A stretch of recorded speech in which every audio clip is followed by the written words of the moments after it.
Salam sejahtera di dalam nama Tuhan Yesus. Kiranya kita merenungkan kebenaran firman Tuhan buat hari ini. Biarlah firman Tuhan ini menjadi satu kekuatan dalam hidup kita di dalam beraktivitas. Kita baca di 2 Samuel pasal yang pertama. Setelah Saul mati dan ketika Daud kembali sesudah memukul kalah orang Amalek dan tinggal 2 hari di Ziklag, maka datanglah pada hari ketiga seorang dari tentara dari pihak Saul dengan pakaian terkoyak-koyak dan tanah di atas kepala. Ketika ia sampai kepada Daud, sujudlah ia ke tanah dan menyembah. Bertanyalah Daud kepadanya, "Dari manakah engkau?" Jawabnya kepadanya, "Aku lolos dari tentara Israel." Bertanyalah pula Daud kepadanya, "Apakah yang terjadi?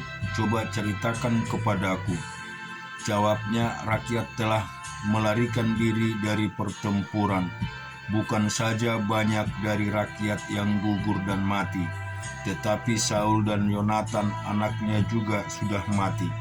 Lalu Daud berkata kepada orang muda yang membawa kabar kepadanya itu, "Bagaimana kau ketahui bahwa Saul dan Yonatan anaknya sudah mati?" Orang muda yang membawa kabar kepadanya itu berkata, "Kebetulan aku ada di pegunungan Gilboa." Maka tampaklah Saul bertelekan pada tombaknya, sedang kereta-kereta dan orang-orang berkuda mengejarnya. Ketika menoleh ke belakang, ia melihat aku, lalu memanggil aku, dan aku berkata, "Ya Tuanku." Ia bertanya kepadaku, "Siapakah engkau?" Jawabku kepadanya, "Aku seorang Amalek." Lalu katanya kepadaku, "Datanglah kemari dan bunuhlah aku, sebab kekejangan telah menyerang aku, tetapi aku masih bernyawa." Aku datang ke dekatnya dan membunuh dia, sebab aku tahu ia tidak dapat hidup terus setelah jatuh. Aku mengambil jejamang yang ada di kepalanya dan gelang yang ada pada lengannya, dan inilah dia kubawa kepada tuanku."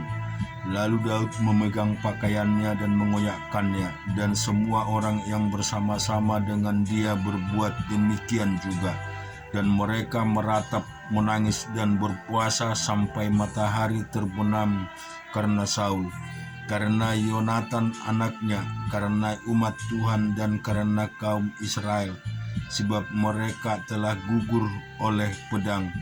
Kemudian bertanyalah Daud kepada orang muda yang membawa kabar itu kepadanya, "Asalmu dari mana?" Jawabnya, "Aku ini anak perantau orang Amalek."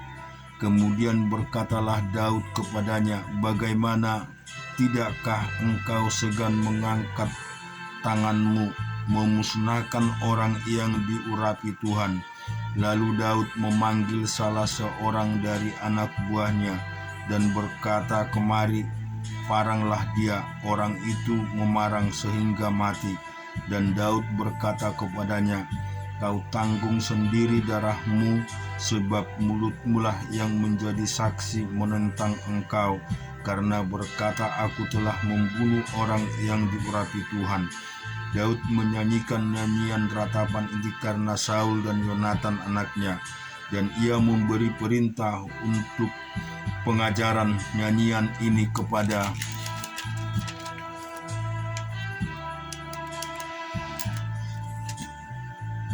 dan Bani Yehuda itu, dan tertulis dalam kitab orang jujur, "Permainanmu, hai Israel, mati terbunuh di bukit-bukitmu.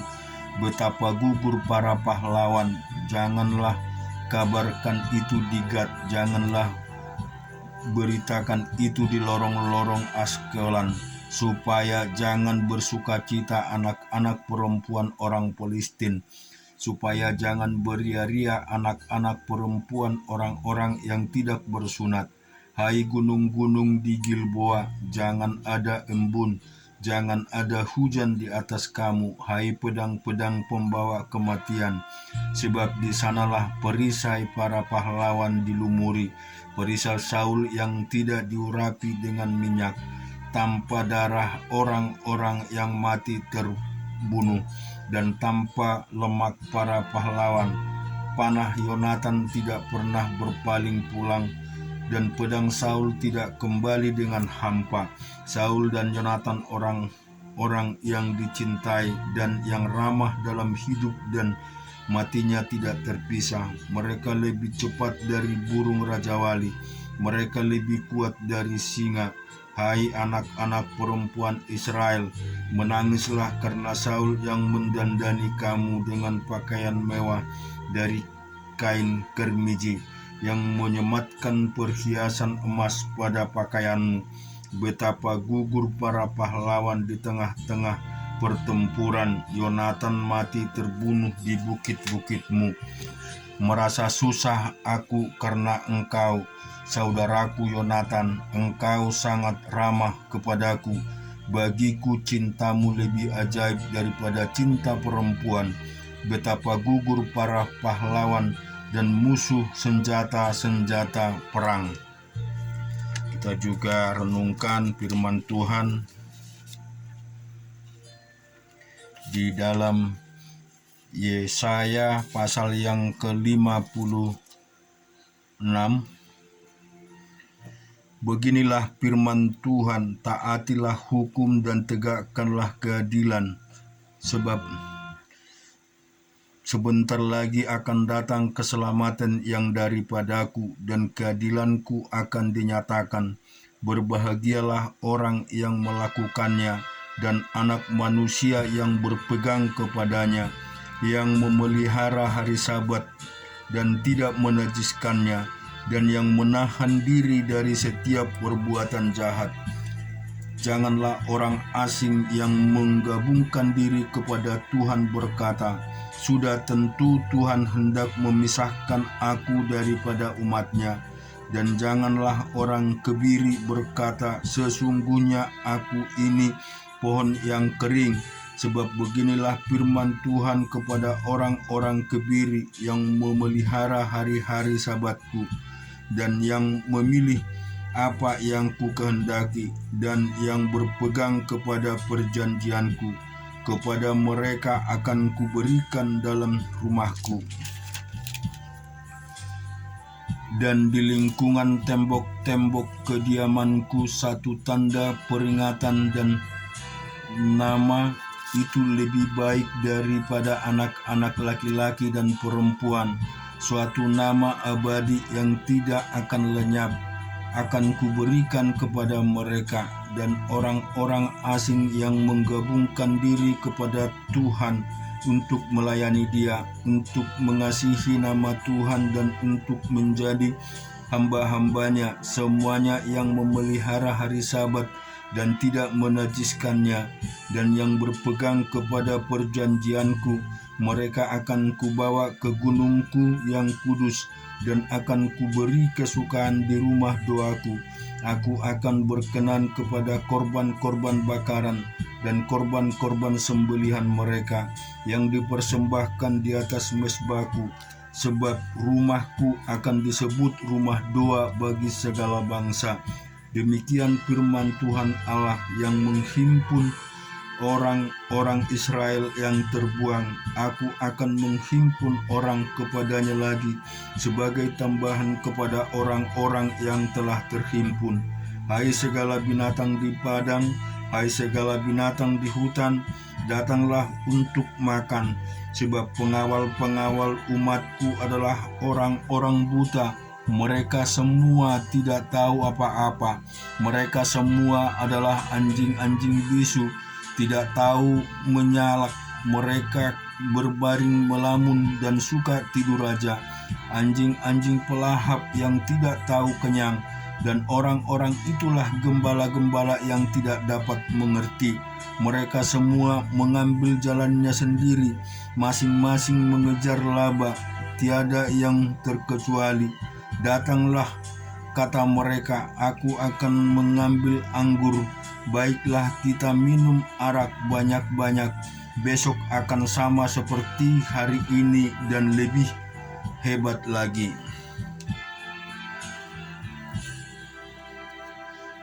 Kita juga renungkan firman Tuhan di dalam Yeremia 36.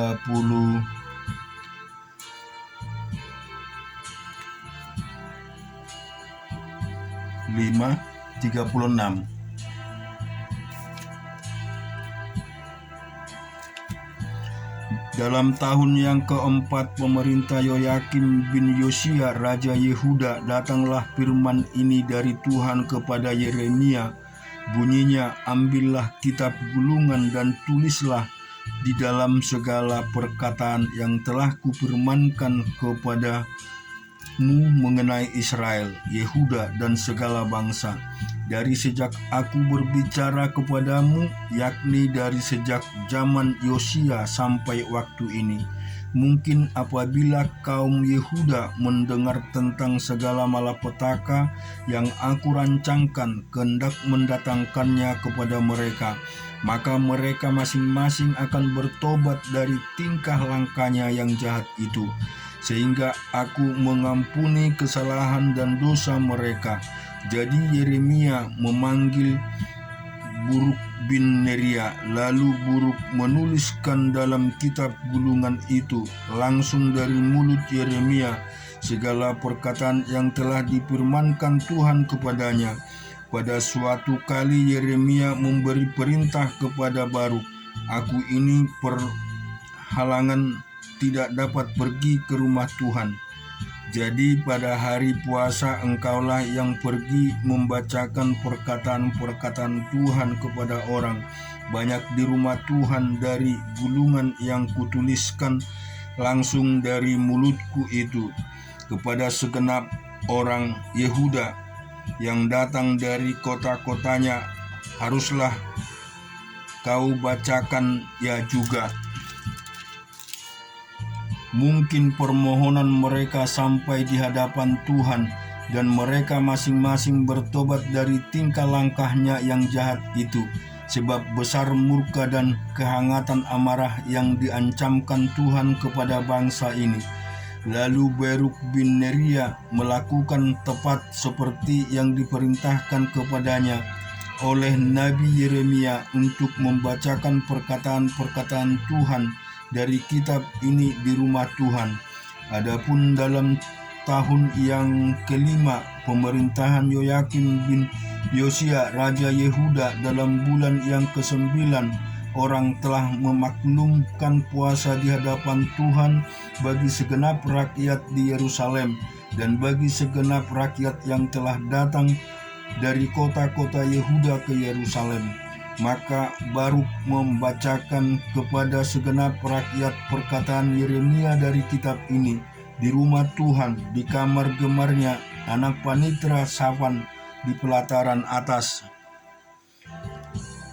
di muka pintu gerbang baru dari rumah Tuhan. Ketika Mikaya bin Gemaria bin Safan mendengar segala perintah Tuhan dari kitab itu, turunlah ia ke istana raja, ke kamar panitra. Di sana tampak duduk semua pemuka, yakni panitra Elisama, Delayan bin Yemaya, Enayan bin Abor, Gemarin bin Safan, Zedekia bin Hanaya, dan semua pemuka lain. Lalu Mikaya memberitahukan kepada mereka segala firman yang telah didengarkan ketika Baruk membacakan kitab itu kepada orang banyak. Kemudian para pemimpin itu menyuruh Yahudi bin Netaya bin Selamya bin Kushi kepada Baruknya, mengatakan bahwa gulungan yang telah kubacakan kepada orang banyak itu, dan datanglah kemari. Maka Baruk bin Neria membawa gulungan itu dan datang kepada mereka. Berkatalah mereka kepadanya, silakan duduk dan bacakan itu kepada kami. Lalu Baruk membacakannya kepada mereka. Setelah mereka mendengar segala perkataan itu, maka terkejutlah mereka dan berkata seorang kepada yang lain, "Kita harus dengan segera memberitahukan segala perkataan itu kepada raja." Bertanyalah mereka kepada Baruk, katanya, "Beritahukanlah kepada kami bagaimana caranya engkau menulis segala perkataan ini." Jawab Baruk kepada mereka, "Segala perkataan ini langsung dari mulut Yeremia kepadaku, dan aku menuliskannya dengan tinta dalam kitab." Lalu berkatalah para pemuka itu kepada Baruk, "Pergilah, sembunyikan dirimu bersama Yeremia. Jangan ada orang yang mengetahui mana tempatmu." Kemudian pergilah mereka menghadap raja di pelataran. Sesudah mereka menyimpan gulungan itu di kamar panitera Elisama, mereka memberitahukan segala perkataan itu kepada raja. Raja menyuruh Yahudi mengambil gulungan itu, lalu ia mengambilnya dari kamar panitera Elisama itu. Yahudi membacakannya kepada raja dan semua pemuka yang berdiri dekat raja.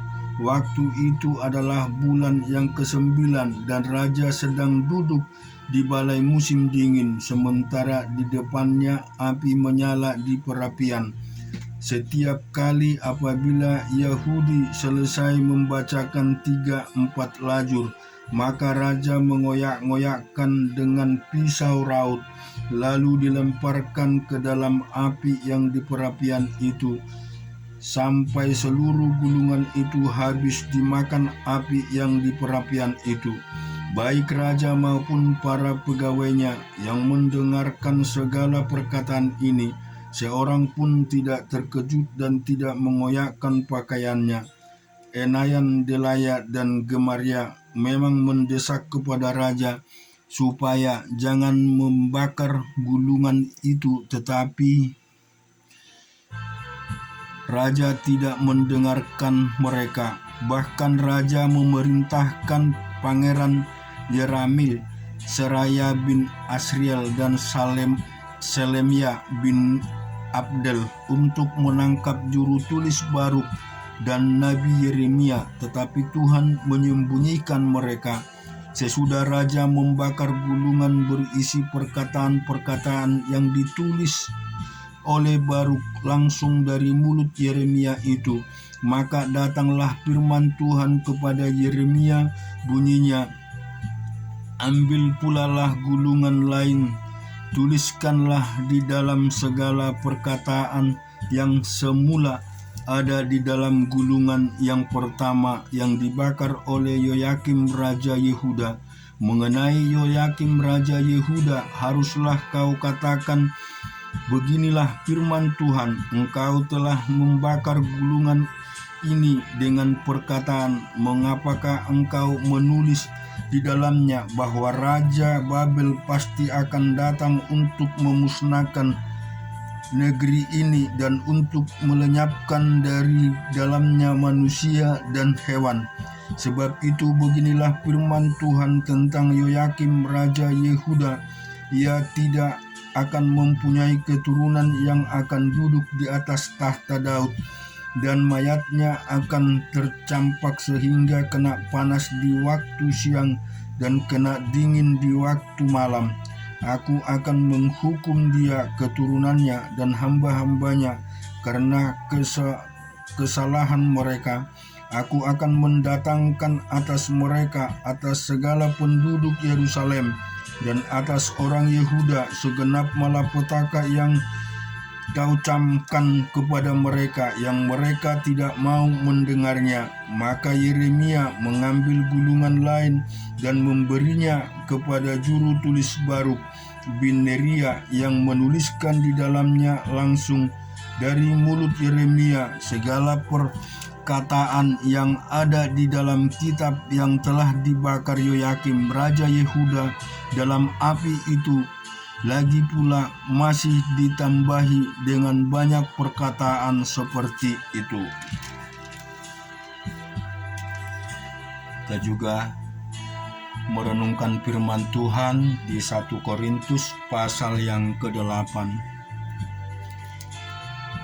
Tentang daging persembahan berhala kita tahu, kita semua mempunyai pengetahuan. Pengetahuan yang demikian membuat orang menjadi sombong, tetapi kasih membangun. Jika ada seorang menyangka bahwa ia mempunyai sesuatu pengetahuan, maka ia belum juga mencapai pengetahuan sebagaimana yang harus dicapainya. Tetapi orang yang mengasihi Allah, ia dikenal oleh Allah. Tentang hal makan daging persembahan berhala kita tahu, tidak ada berhala di dunia ini dan tidak ada Allah lain daripada Allah yang Esa. Sebab sungguh pun ada apa yang disebut Allah, baik di sorga maupun di bumi, dan memang benar ada banyak Allah dan banyak Tuhan yang demikian.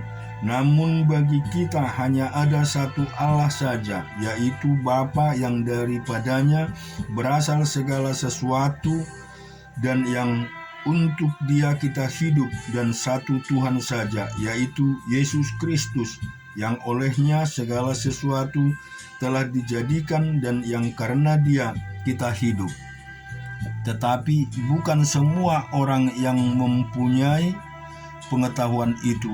Ada orang yang karena masih terus terikat pada berhala-berhala, makan daging itu sebagai daging persembahan berhala, dan oleh karena hati nurani mereka lemah, hati nurani mereka itu dinodai olehnya, makan tidak membawa kita lebih dekat kepada Allah.